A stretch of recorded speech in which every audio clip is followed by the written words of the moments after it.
In the movie, there's a lot of profanity. Talk to me about that, because it was really a surprising thing to experience. I've never seen anything like that before. So when I first read the script, I saw there was some dirty language in sign language. Of course, I was thrilled to showcase this on the big screen. And I'm sure so many people are curious, what do vulgarities look like in sign language? As a deaf audience, we've seen all your hearing movies with subtitles, with the F-bombs and so on. And we're used to those swear words in English, but where was our opportunity to show that part of our culture? And finally, we were given that opportunity. And really, it's some new information that's unexpected, right? And so I'm like, where have you all been? So imagine, this actually happened. So the MPAA, they decided to give CODA an R rating at first, because the members thought that the vulgarities were so over the top that they gave us an R rating.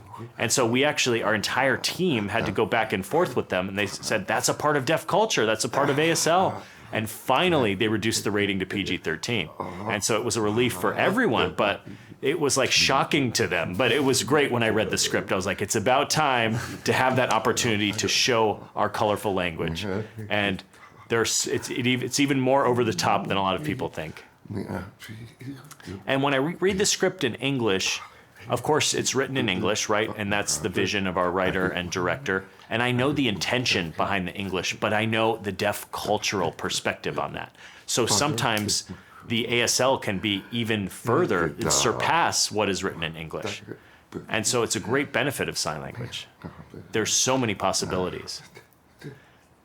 And you can explain even more details. You know, say in a car, the air goes into the exhaust pipe and the interpreter has to struggle to figure out where to put in all those English words. But in sign language, it's so detailed and it can be a challenge. We are ahead of the game. And that's why it's so great to show what that looks like on the big screen. It's equal to or even surpasses the English language.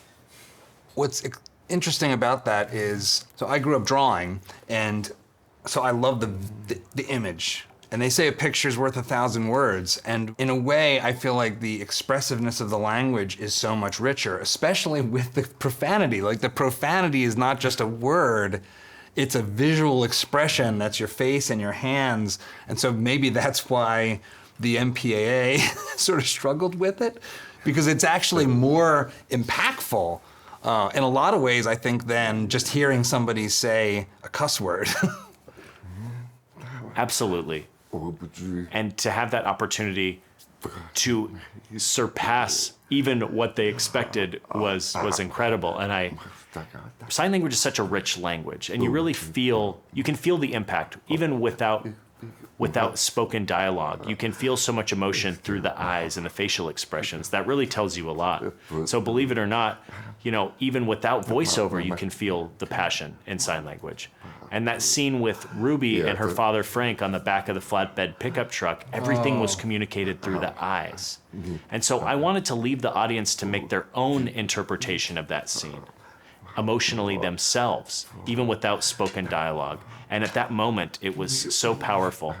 And everyone can really have their individual emotional reaction. Like you said, so many people out there cried watching our film. And some real tough guys admitted that they cried.